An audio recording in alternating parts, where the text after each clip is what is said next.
What did you see from them to start this one? Oh, desperation. I thought we were moving the puck better. We were managing the game better. I thought we were more in sync.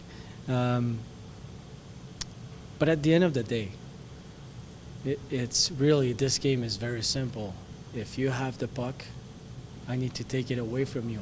It's a bunch of one-on-one battles. You run your routes, you run your systems, but at the end of the day, it's a one-on-one battle. If you have it, I need to take it away from you. So I thought we did a better job at winning the one-on-one battles today. Special teams, power play scored some goals. Burden made some key saves at key times, and I thought we overall we played a solid 60 minutes. And the one player who spoke, whose quote I'm using is J.C. Lapon, and he played in his 400th AHL game. Just how big an impact, obviously he had 2 power play goals for you tonight, but just how big an impact does he have on your club? Well, JC doesn't need to speak really around the team to provide leadership. His work ethic is he's always working extremely hard. He's a guy that has a lot of experience, obviously 400 games. But the way he plays the game and the way he shows up every day, he's not a vocal guy in the room, but his leadership style is on the ice and the way he works. Just happy for him. One player who seems to get overlooked from that 2015 draft class is Jansen Harkins, and he had himself the game to remember with 5 assists tonight, had a couple of breakaways, and he was just really driving. He was, all over the ice. What did you see from him tonight? Well, you know what? 5 assists, and I'm disappointed because he could have had 3 goals on top of that. 8 points would have been great. That's what we expect from him. But no, I mean, you weren't there, but the game in Texas, he was the best player on the ice. I think he's finding some confidence that maybe he didn't have in the past. He had the confidence that he can play at this level, but to be a difference maker, I think that's how he feels right now. And you never do anything alone, right? So I thought Shibizov and Griffith were a big part of the success. Power play was doing the right things, but there's also your lines when you match them up with different players. At times he was on the ice with Sami Nico and Ville Ainola, the puck gets out, and so it's a combination of different things. But he was solid. He was solid on the face-offs. He was running his routes and he was winning battles, and his line mates were helping him a lot. So.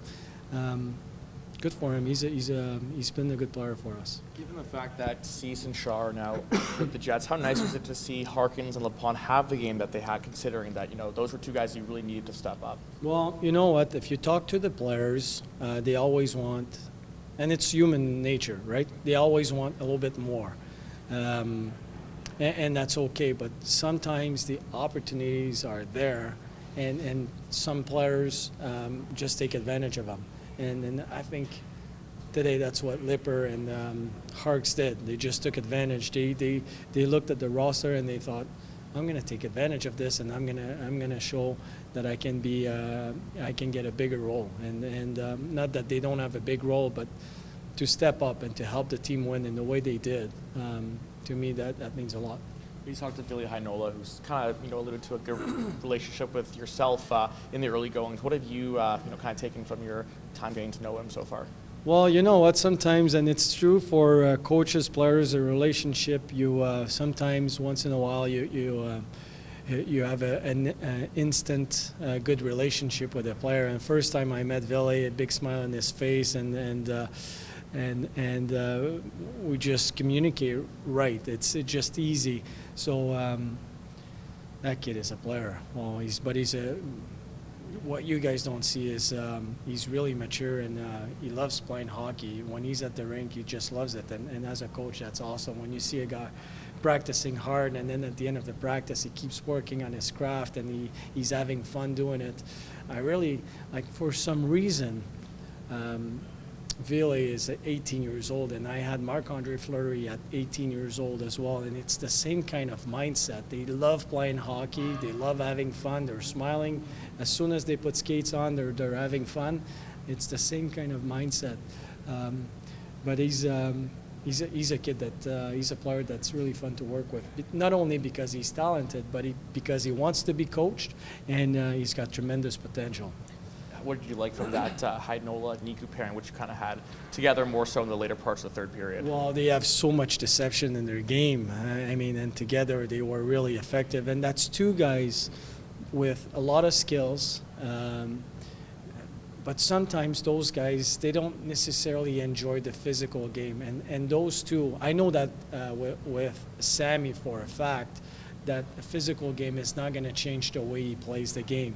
I've seen it for quite some time now.